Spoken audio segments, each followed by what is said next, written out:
So most of the videos on Valuetainment are directed to entrepreneurs, but today I want to talk to the employees who also follow Valuetainment, but you're thinking about maybe one day becoming an entrepreneur, you just don't know what to do next. Listen, there's 10 things I want you to be doing before thinking about entrepreneurship. I remember when I worked at Bally Total Fitness and I had a job and it was comfortable and I had a salary and it was good for me. And I wanted to become a business owner. I wanted to become an entrepreneur, but there's a few things that I had to do before I made that decision. I'm going to cover with you here today. And by the way, I want you to know it ain't for everybody. So when I go through it, you may say, I can't do that. I can't do this. Well, maybe it ain't for you. So let me get right into it here. 10 things. Number one, you got to learn how to self-motivate. I get too many messages, man, that people tell me, how do you motivate yourself? Can you say, actually, I get Snapchat messages. Mario, people send me messages saying, Pat, can you give me a motivational content today for me to get motivated? Like, if you don't know how to self-motivate yourself, cross this thing out. If you do not know how to self-motivate yourself and get yourself fired up like this, business isn't for you. Because in a world of business, you're alone.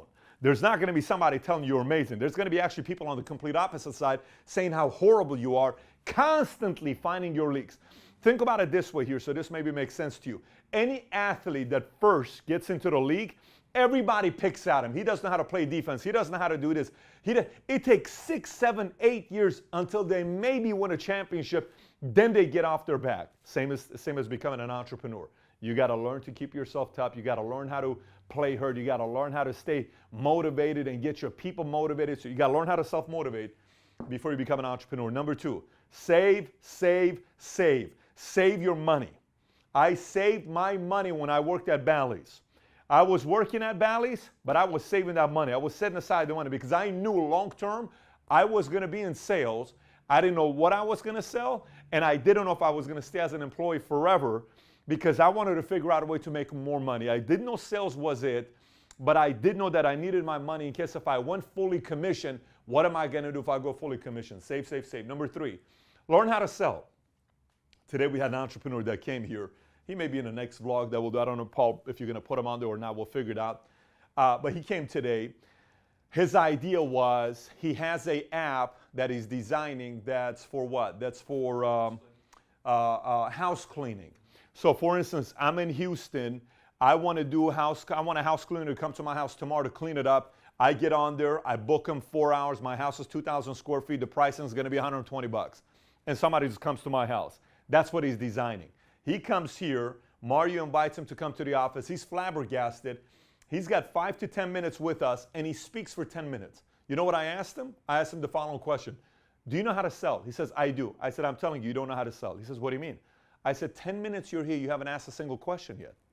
You're just talking. So your business is not going to work if you don't know how to sell. You got to learn how to sell. So as an entrepreneur, if you're an employee right now, you're working wherever you're working at. If you don't learn how to sell, what do you think happens? All of a sudden you become an entrepreneur, you learn how to sell? You got to learn how to sell. So before you make that plunge of becoming an entrepreneur full time, learn how to sell. Number four, work for one. Yeah, work for one. Work under an entrepreneur. Work closely with a CEO. Shadow one. See what they do. See what's different about them. And I'm talking about one that's today an entrepreneur. I hear a lot of people that say, you know, I work for a 72-year-old very successful entrepreneur who made a lot of his money, but he golfs every day. You don't think that's not who you want to work with. You want to work with the entrepreneur that is starving, but he's on his way up so you can learn from him. I remember one time a guy called me. His name was Brian. It was 6 o'clock in the morning. I pick up the call. He says, I have a shot at working with this guy, and this guy. Who do you think I should be working with? You know what I told him? I said, me. He said, come on, Patrick, why you? I said, 100% me. He says, tell me why. I said, do you want to work with somebody that tells you stories on what they used to do when they worked 20 years ago? Or do you want to work with somebody that's doing it today? They're working 80, 100 hours a week because they're in the hunt. If they don't, they're going to be out of business. I'm that guy. You should be working directly with me. Week later, we had a meeting at P.F. Chang's. They started working with us. Why? Because that's how you learn the most. Number five, network, build contacts, relationships. Whatever you're doing, everything to you is just relationship, relationship, relationship, relationship, relationship. We just had a call right now with a guy that may also be on the vlog. I just got back from Half Moon Bay. I was at Half Moon Bay at an AIG event this past week. That was a very big event. AIG just got a new CEO and a lot of other things that we had to have a meeting with over there. When I came back, he's talking about he wants to invest. It's a big number that he wants to invest. We're not talking $5 million. We're talking a lot of money that they want to invest. And we're having this conversation together. And as we're having a conversation together, Tom and I start talking. This whole thing, relationship, came from 15 different contacts led to this. Okay? So network, build contacts. You never know who's going to introduce you to it. People send me a message and they say, how do I find an investor, Patrick? How? What do you mean, how do you find an investor? If you're a rookie entrepreneur, make a list of everybody you know today and then spread them out. And by the way, that could be a whole different episode. Spread them out. Who knows who? Who knows who? Who knows who? Who knows who? Who knows who? And then from there, contact. So as you're starting as an employee, you want to become an entrepreneur, that decision you want to make build a lot of contacts. Number 6, work 80 hours a week for 12 to 24 months and see if you can do it or not. While I worked at Bally's, I worked 80 hours every single week as an employee, and they only paid me for, $6 an hour, or $7 an hour, or $5 an hour, whatever the number was, because it was commissions. But I worked 80, 90 hours per week. I was at the gym from morning till night. Every day I was at the gym. You know why? Because I wanted to see if I had what it takes to work. Because if you don't know how to work 80 hours a week as an employee, you are definitely not going to be making it as an entrepreneur. If you go full time and you want to make a business, you're going to be required to work regularly. I think a lot of times people have this idea that you become an entrepreneur because when you become an entrepreneur, you're going to become a millionaire and all this other stuff. And don't get me wrong, that eventually happens. I mean, it took me a few years, and then it happens, and you have the money and the lifestyle, all this other stuff. But you go into becoming an entrepreneur to create something, and there's a risk that constantly that's being taken to want to grow the business. So if you don't know how to work hard and you lose your edge, boom, somebody comes and takes the market away from you because you lost your edge. So if you don't know if you have it, you're right now working 9 to 5, why don't you work 80 hours a week at your job and see what happens? I'm dead serious with you. First of all, you may get some crazy promotions out of nowhere. You may be there and having real direct private conversations with the CEO because the CEO is there and you're having like, my gosh, CEO sees me every night. I leave after him. I come before him. What the hell is going on? Who is this guy? Why is this guy working so hard? Work 80 hours a week for 12 to 24 months to see if you've got it or not. Next, research. Learn how to research and learn fast. Learn how to research. I think this thing about researching, again, that's a whole different thing that we can probably do on how to research something, right? Could be an episode. I think researching is a skill. You got to research who's this connected to, who does this guy know, what's this thing all about, what is this product all about, what is this guy, why did they come out with this, why did this happen, what does this law have to do with this, you got to learn how to research, okay? And you get to the bottom of something like this guy's connected to this guy. Now I get why this guy's saying this. And now, this is starting to make sense. And you get the click. I figured out what's going on here. So you got to learn how to research and learn fast. Number 8, build an audience. Back in the days in 99 when I worked at Bally's, there was no Facebook. I think Facebook was Facebook 03 or 04? I want to say February of 04 is when I want to say Facebook was. So there was nothing. MySpace, I think, was 01, 02. I don't know when MySpace was. But there was nothing at Bally's, so there was no way to build an audience. But the way I build an audience, I build it with everybody that was a member at the gym. I build an audience with all the people that worked at different Bally's. I build a relationship there, but build an audience. Build an audience on social media. Build an audience on Snap, on Facebook, on Instagram, on YouTube, on Twitter. Figure out a way to build an audience with your voice. Number 9, as you're going through this and you're making a decision to go here, start becoming self-aware and aligned about what your own strengths and weaknesses are. Like, figure that part out. And you can say, you know what, I never knew I was, like for me, I never knew I was going to be good in sales until I started working at Bally's. I mean, I used to sell at 10 years old. But I really started realizing I can be pretty good at the sales thing, right? And then I started realizing pressure, what happens in pressure. Deadlines, when we have numbers we have to hit.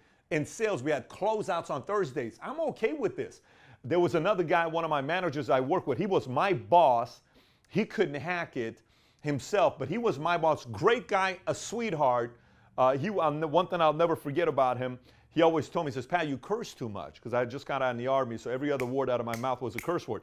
He said, you got to slow this thing down. I'd be selling and cursing nonstop, so he would always work with me on that. But I remember it was Thursday closeouts, and we haven't hit our numbers yet.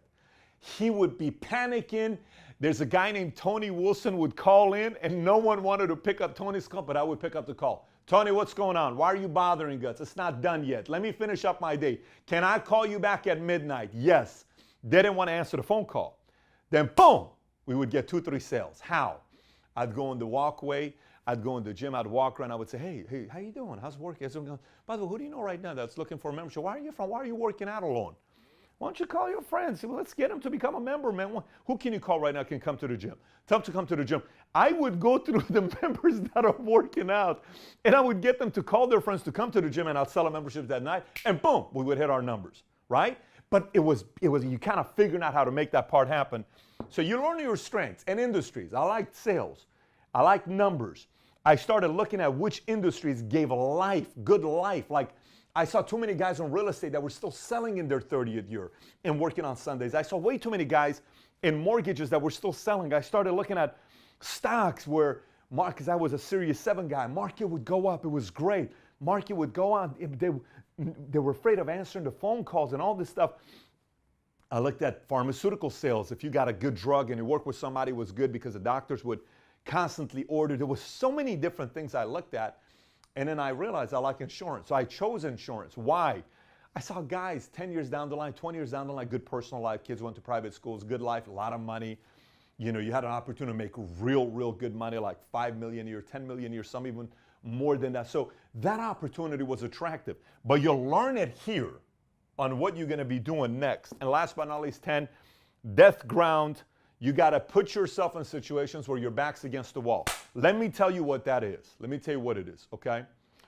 Death ground situations before you become an entrepreneur, because death ground for entrepreneurs, every day, baby, you're on the death ground. Every single day, you are on death ground as an entrepreneur, but even more when you're a startup entrepreneur. So take a deadline. That seems crazy. Go hit it. Say yes and take responsibility for certain projects and go hit it. Do you understand what I'm saying to you? Take that deadline that no one wants to touch because they're afraid of coming through. I'm at an event and everybody's asking me, what do you think about the transition? Somebody got promoted, somebody came down, and one guy retired. What do you think about this whole move? You know what I said? In front of everybody and in front of the guy that works directly. I said, I want you to go tell him because that's exactly how I feel and he needs to know this. Said, what do you think about the new promotion of this guy? I said, I'm a little concerned. He said, why is that? I said, he plays it too safe. I said, what do you mean he plays it too safe?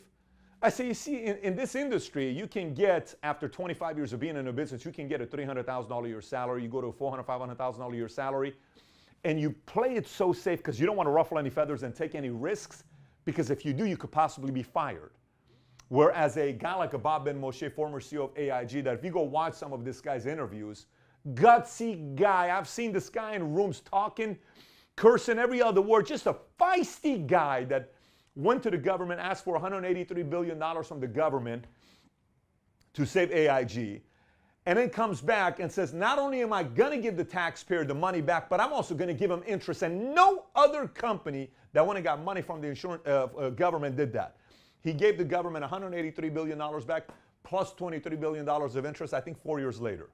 Historically, they're considering him one of the best CEOs, if not the best CEO in the financial industry, period, Bob Ben-Moshe. I said, I'm concerned because you're not a death ground guy. You're not a back against the wall type of guy. You're a play it safe type of a guy. That's why he's an employee. You do it like this, boom, you're dead. Hesitation, no hesitation, someone's taking you out. It's just what's going to happen. That's the world of business. If you play it safe and if you don't learn to put yourself in a death ground type of situations. Sometimes an investor partner is going to come up to you and says, we need this money to be delivered by this time. we need this product to be delivered by this time. You don't know how to do it. You got to get on the call and figure out a way to get this person to deliver and all this other stuff to get to that point. So 10 things that I want you to do. Then ask yourself, are you ready? Some of you guys may be watching and saying, Pat, I'm afraid of this 80 hours a week thing for 12 to 24 months. Hey, I'm afraid of all these other things that you're talking about. I'm just telling you the truth right now.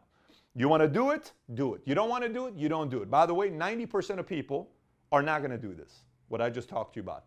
If you're watching this as the employee and you're saying, I want to do it, go take up the challenge and update me on the type of progress you're making here on Snapchat. Send me a message at BetDavid19 on Snapchat. Let's make the Snapchat thing a little bit bigger. Send me a message and tell me about the progress you're making with this here as you're building your business. And last but not least, our friendly pillow here, 1 million subs. If you haven't subbed to Valuetainment yet, click on the button here to subscribe and click on the notification button. Can we make this notification button, Mario, a little bit bigger? Paul, let's make it a little bit bigger, right? Can we do it like this? Click on this alert button right next to subscribe to be one of the first to get the videos every time they come up on Valuetainment. And if you got any questions, thoughts about today's episode, comment on the bottom. And if you got some of your friends that need to watch this as well, share it with them. Take care, everybody. Bye-bye.